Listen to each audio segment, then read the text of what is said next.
So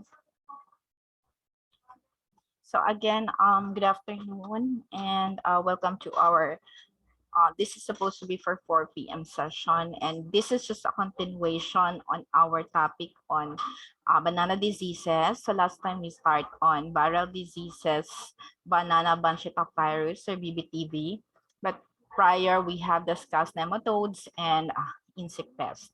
So for this point, we're going to continue with the second viral diseases on banana, which is the banana Mosaic virus. No, so this is also very widespread in the Philippines, and wait, okay, so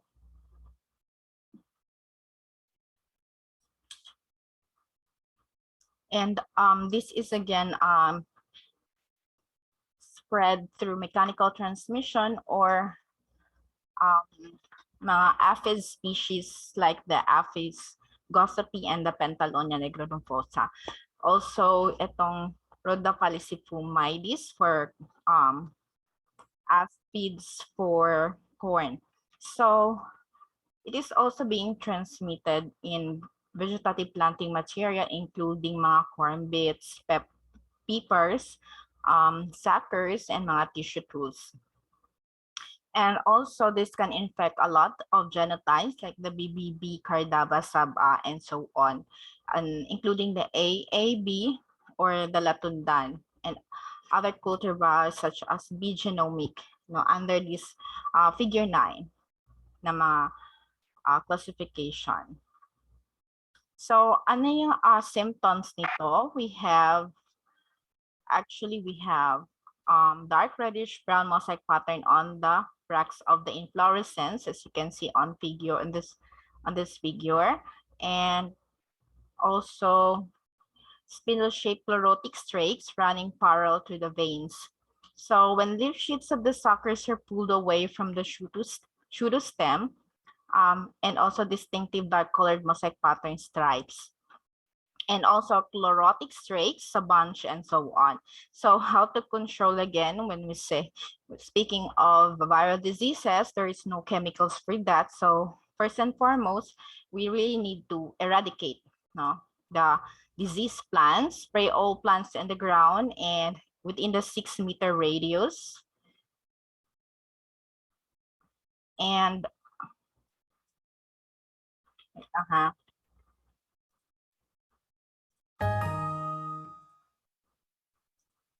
and again, you have to chop all the whole plants into small pieces and dry them and close to the ground, and or stab them in the middle of their pseudostem with an herbicide impregnated stick. It is also important to control the weeds and use virus-free planting materials and avoid intercropping doon sa mga Mosaic na family plants, since they will have the same host. So ito again in figure 9 are the photos of this reddish brown na mga discoloration. So this is the effect on fruits. The third is the banana streak virus, which is also transmitted by citrus mealybug or the Planococcus sakari and the pink Saccharicus sakari. So there would be necrotic, it's shown here on the figure 10. Necrotic streaks develop in the leaves and fruits, and also periodicity symptom expressing short streaks on leaves, and after several months merong mga symptomless or slight symptoms na lang, but the infected plant will result to reduced plant growth, vigor, smaller bunches, and less yield na siya, even the fruits are distorted, and meron siyang internal pseudostem necrosis. So again, to control this, you need to eradicate the whole plant na infected and use virus-free planting materials. And another is banana mosaic. This is transmitted by the cotton aphid or Apis gossypi and the corn aphid or the Rhophalucifalum maedis. So makikita mo there are small white and yellow flecks on the symptom leaf and bands and strips of whitish to yellow green. And yung leaves niya ay misshapen na may waxy margin. So again, early detection is very important and remove disease plants with control and control the host of the vector and use virus-free planting materials like tissue culture and regular monitoring or inspection and avoid intercropping like the camelina, cucurbits, and tomato, which are host of this banana mosaic. So those are for viral diseases. We also have bacterial diseases such as the bugtok disease or in tibagnol. It's very endemic and it's the one that causes a hardening of the fruit no in cardaba or saba and a lot of also of dessert type varieties like latundan. And you can see that the fruits are discolored and hard when ripe, no? So, hindi siya masyadong masarap kainin because it's still hard and the taste is different na. And discoloration of the fruit pulp, such as reddening of the core and eventual hardening, na naging caramel textured pulp na siya and dry rotting and total blackening of the fruit pulp. And you can also see rusty brown to almost black discoloration sa kanyang vascular tissues like black scars, fruit pedicels, and so on. So to control this, you have to have periodic stem or mat sanitation and deleafing. Early bagging before bending stage and the bud false hand appear. So makontrol mo yung bacteria. So sa bacterial wilt or moco naman, wait lang ha, I just have to update yung ating screenshot. Okay, so going back to the moco disease or bacterial wilt, it is also a contagious disease. Madali lang siyang nag-spread in just few weeks, no? And this is caused by soil-borne bacterium, Ralstonia solanacearum, and also transmitted by flower visiting insects upon entry to the plant. Within 10 days, meron na siyang symptoms like yellowing on the youngest 3 leaves of the plant. So take note, pag young leaves, yung yellowing, it's bacterial wilt. And breaking down of the junction of the petioles of the lamina. Also, discoloration ng vascular strands ranging from yellow to dark brown sa kanyang pseudostem kapag ikat mo ito ng crosswise. And ang magiging effect nito sa infected fruiting banana are deformed and also dark brown when dry rotting of the pulp, brown or black color when fruit is sliced, no? Parang similar siya sa bugtok, no? But then it's actually caused by bacterial wilt, no? And also this pag ang yellowing is nasa younger leaves, so that's bacterial wilt. But if ang yellowing niya ay nasa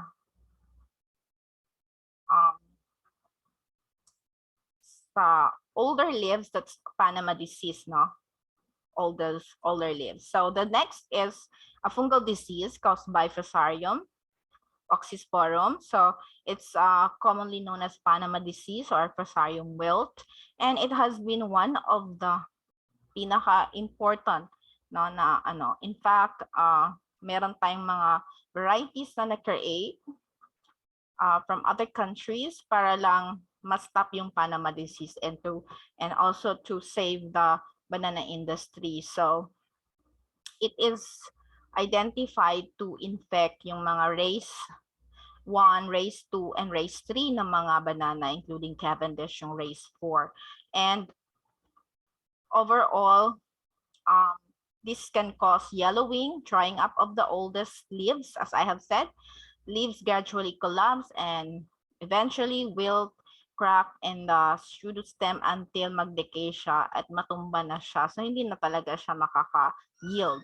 So to control this, since although it's a bacteria, but you have to eradicate the whole plant kasi madali lang siyang mag-spread. And cordon the infected area at radius of 6 meter. Mag-dig ng canal around the mud and dig out all the plants and chop into small pieces and allow to dry or burn them. And using rice hulls, it's found out to be also effective. And you can replant after 6 months of eradication and implement strict quarantine procedure to prevent the transfer of these disease planting materials in the new areas. So you can see here, these are the symptoms of the Prasarium wilt or Panama disease. Yan, meron siyang brown discoloration sa kanyang stem, pseudostem. So another is very common sigatoka leaf spot caused by Mycospherelia fijensis. So this started in Fiji, kaya fijensis siya, no? And this is just yellowing, small yellow streaks parallel to the secondary veins of the leaf blade, and then magiging brown spot, dark brown, no? And are gradually enlarged hanggang sa maging the whole leaf is affected. And to control this, there should be periodic field sanitation, proper drainage canal, at saka foliar spraying ng fungicides, and also use resistant varieties. Another fungal disease is the Cordana leaf spot caused by Cordana mosaic, and there are about oval spots or yellow margins, pale brown centers sa kanyang zones, and entire leaf may be necrotic or zigzag or yellow, no? And spray with fungicides like dietane or benlate. So for banana freckle naman, this is caused by Phyllostyngting Mosaic, and mga small black freckles lang siya, about 1 millimeter diameter in the midrib and lamina of the leaves, older leaves. So to control this, you have to do de-leafing and spraying with fungicides. And we also have banana periconiella leaf speckle caused by Periconiella mosaic.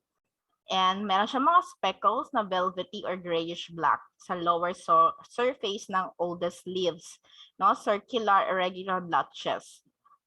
So leaf pruning or de-leafing and spraying with fungicides. And we also have banana rust caused by Oromyces mosaic.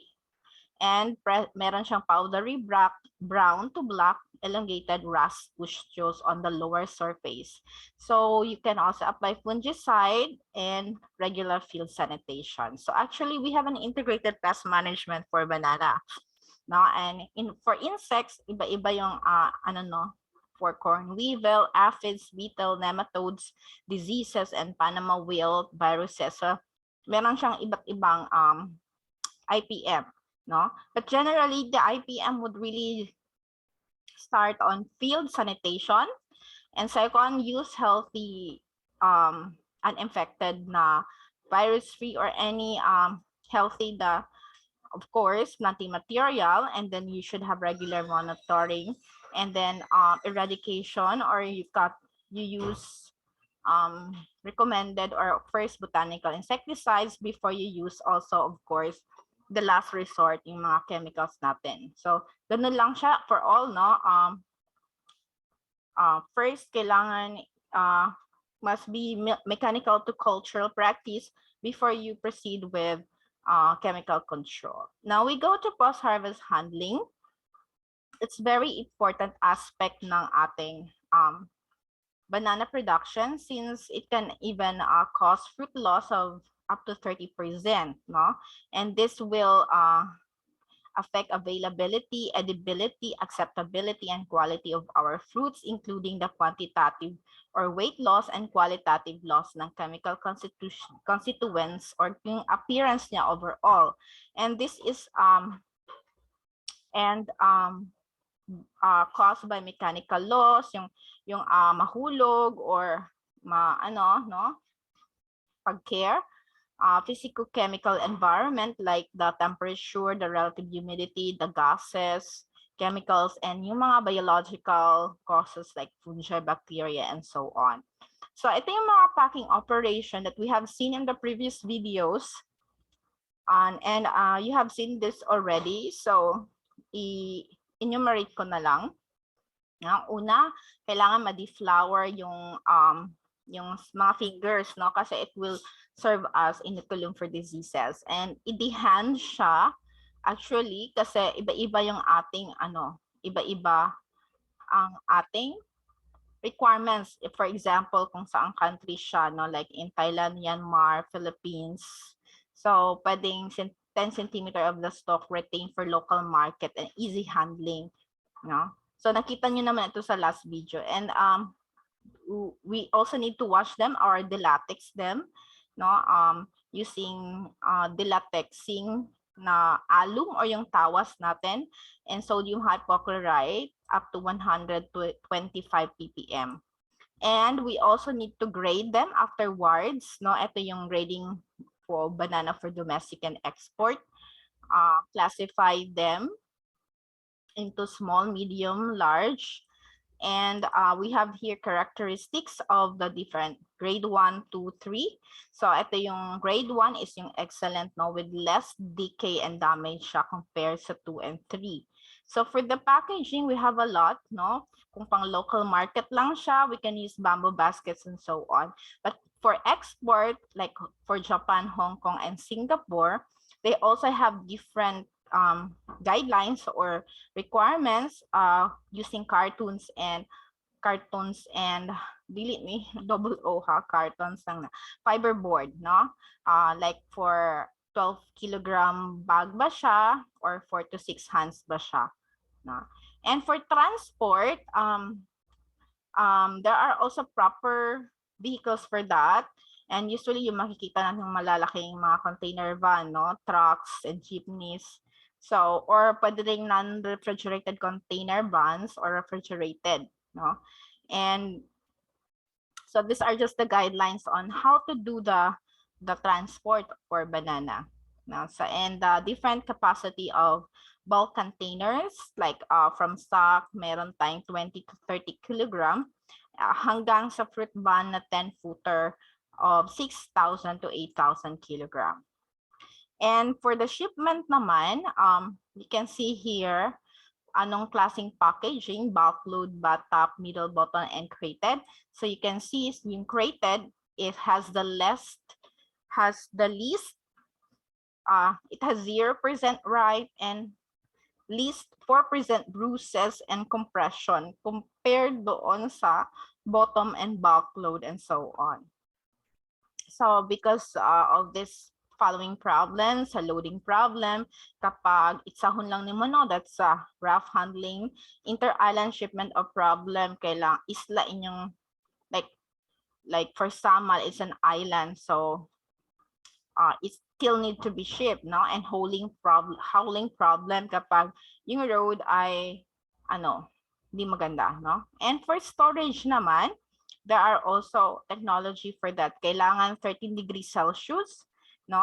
Or 14 degrees Celsius for Latundan, about 21 to 28 days. And for Lakatan naman, and also Cardaba and Sabah, 10 degrees Celsius for 3 weeks without injury yan. So, where do we need to store them? So, pwedeng refrigerated or atmosphere modification.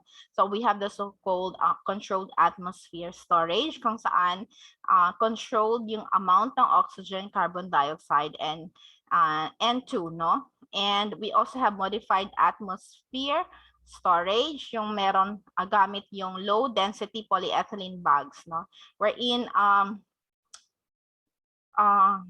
allowing the natural respiration of fruits para ma-deplete yung oxygen to a level with oxygen diffusion sa packaging materials. So at the same time also carbon dioxide accumulates in the package until magkaroon siya ng balance by carbon dioxide diffusion. So for Latundan, it can be stored with 0.08 mm thick polyethylene bags up to 30 degrees Celsius up to ambient temperature within 13 days, no? And also for Lakatan. So for another way is ethylene removal, no? Using potassium permanganate is a strong oxidizing agent na nagko-convert ng ethylene to carbon dioxide and water. And it can even extend life up to 50%, no? And we also have chemical treatments like waxing. Nakita niyo ito sa video. This can also enhance the shelf life of our banana. And 1 MCP treatment, this is para the banana will stay green, no? I-inhibit niya ang ripening ng lakatan for 3 weeks with this level, and so on. And also, when we speak of ripening, it is a series of mga physiological biochemical transformation wherein from green magiging ripe siya, converted to yellow, and with a hormone, no, responsible for that, which is ethylene. So what are the ripening changes? We have yellowing of the peel, softening of the tissue, flavor development, and masyadong paghilaw kasi yung banana na siya astringent because of its phenolic compounds. So lahat yan mawawala during ripening. And to ripening to proceed, it has to be at the correct maturity stage. It has to be in a temperature about 20 to 25 degrees Celsius with a relative humidity of 90 to 95 and a good air circulation yung ating mga carbon dioxide, no? And to ensure distribution ng ethylene. Kasi ethylene is everywhere. That's why we also use ethylene for ripening methods, no? We can use ethylene, yung mga automated na isang room, no? I-release na nila yung ethylene at 5,000, 1 to 5,000 and 1 to 1,000 ppm in Latundan and Cavendish. And yung local natin, we actually use calcium carbide, yung carboro, no? Para pang, like, itong mainit, I don't know if you have seen that one. So yun yung pang pahinog natin sa mangga, ginagamit din yan sa banana. So, like for, we need 2.2 grams of this for 50 gram to 1,000 gram ng lakatan, and also for latandan, no? And another way is to use ethofon. This is also an ethylene commercially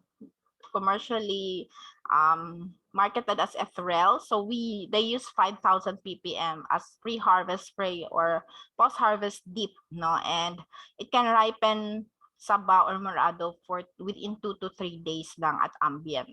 And we also have, kasi masyadong mahal itong mga chemicals, so we have bioethylene sources, no, to ripen them, like the Madrid cacao or cacahuate. Meron silang mga natural ethylene called bioethylene na pwedeng gamitin natin for ripening, like for cardaba or saba.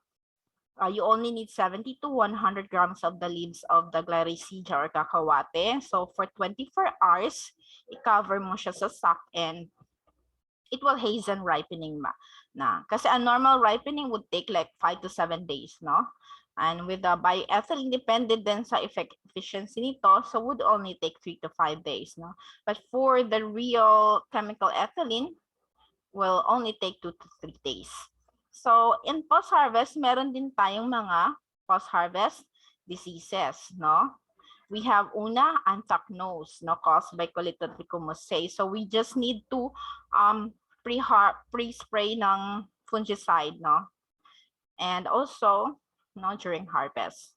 And crown rot, this is complex disease caused by a lot of fungus like Cordana Mosaic, Prasarium, and Lacidoplodia theobromei, no?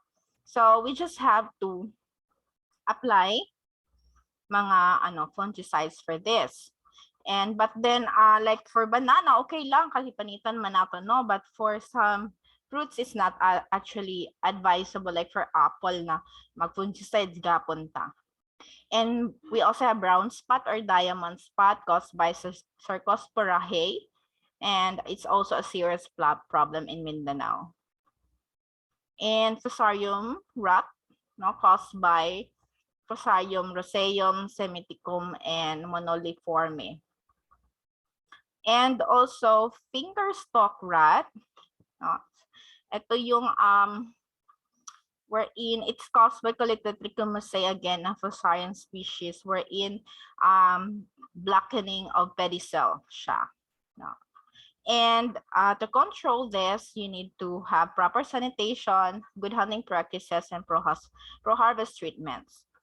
So you can use a chemical method like fungicides or physical method like hot water treatment of 45 degrees Celsius for 15 to 20 minutes. And aside from post-harvest diseases, we also have physiological disorders like chilling injury. So masyadong mataas or low lang ang temperature niya, kaya it has to have correct temperature. We also have green soft disorder or impairment ng ripening process. So yung peel at pulp niya ng banana, pag na-prolong exposure sa high temperature, evaporate gas composition during modified atmosphere storage. So hindi siya masyadong maghinog, no? And we also have carbon dioxide injuries. So pag na-expose siya sa high levels ng carbon dioxide, it will also have result to failure to ripen. And finger drop when fruits readily fall off from the crown, no? This is due to weakening and softening ng pedicel. If the hand rots, so usually you can apply calcium chloride and ethanol, no, to control this, particularly sa latundan. So these are the marketing channels from the farmer, assembler, wholesaler, retailer, and consumer. So for the cost and return, this is the 5-year estimated cost and return for Cardaba banana. So this would range from the first year to the 5th year, and total, no, meron tayong 64 to 27% return of investment. And from processor naman, 17 to 74% return of investment. As you can see at first, magkaiba sila, no? It's from higher to lower. So also for lakatan, it would range from 37 to 192 for farm gate, and for wholesale up to 186% return of investment. So this is also for lakatan banana. So you can see here the cost and the needed or the expenses and the return that you are expecting based on the labor shown here in the assumption, no, and the price of the estimated price of the per kilo. So yun yung ating mga cost and return analysis. Do you have any question before we proceed with the presentation ng ating this is a presentation is to make presentation ng ating ripening. So I have here videos to show on how to ripen, banana ripening process by Dole. No? So kung wala tayong tanong on the previous lessons that we have, topics that we have discussed, so let's proceed with the video.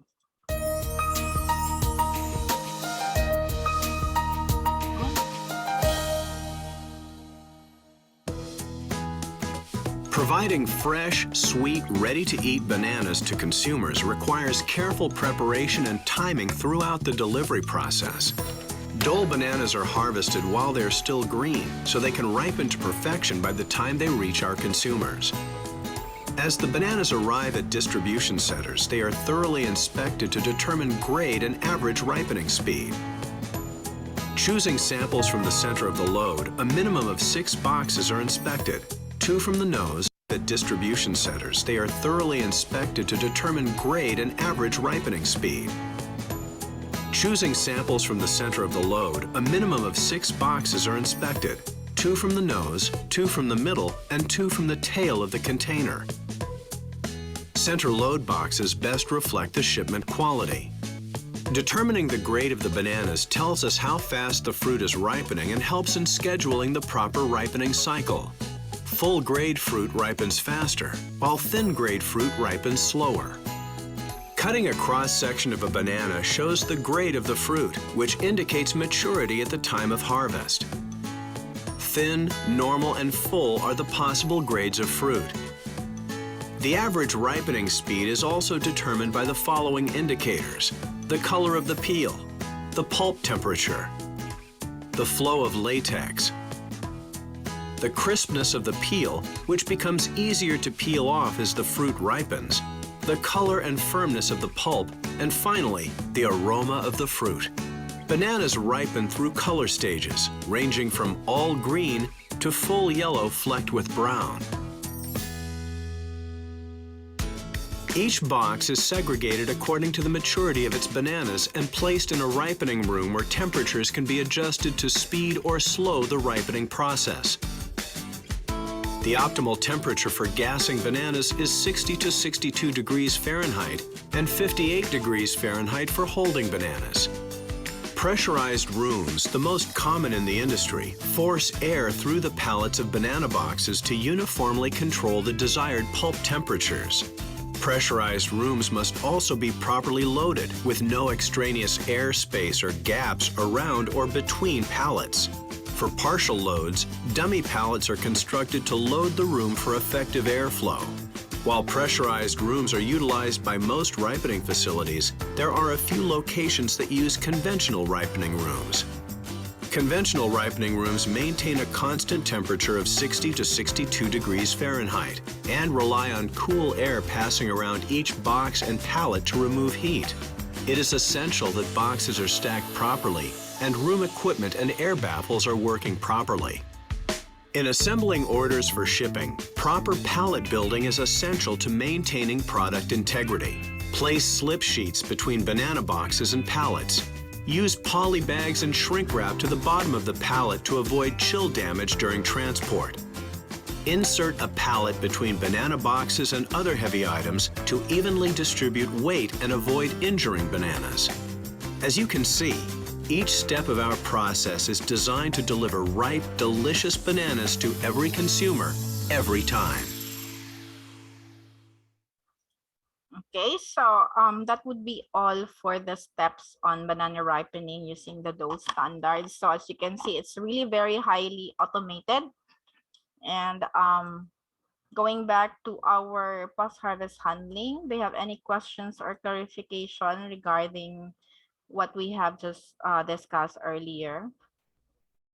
Anyone? Do you have questions or clarification? Nakakita na ba mo og banana plantation? Or kaya packing house sa sagingan? Anyone who would like to share?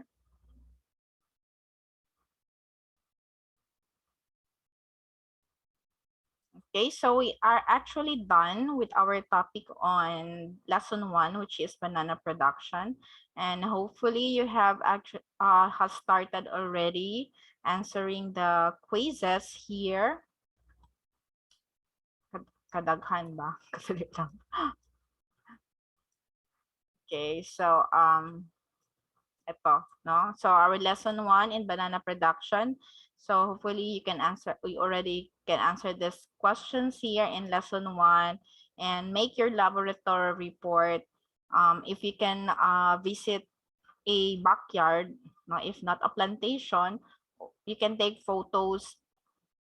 Actually, this is for the whole module pala, no, not only for lesson 1 only. No, ito yung mga questions for the whole. So you can just choose any of these fruits, no? Or even hindi na wala dito, no? If you for example, you can use kung walang banana, papaya, pineapple, or mango, so any fruits na around your place, no? Or if you choose any video, no, online, sa YouTube or anywhere, you can just present screenshot of the videos or photos and then explain in a written form. And also you can also have a slideshow of your video presentation, no? Highlighting the fruits you have seen or in the farm and their best practices. So most probably, please submit those requirements in our Facebook group.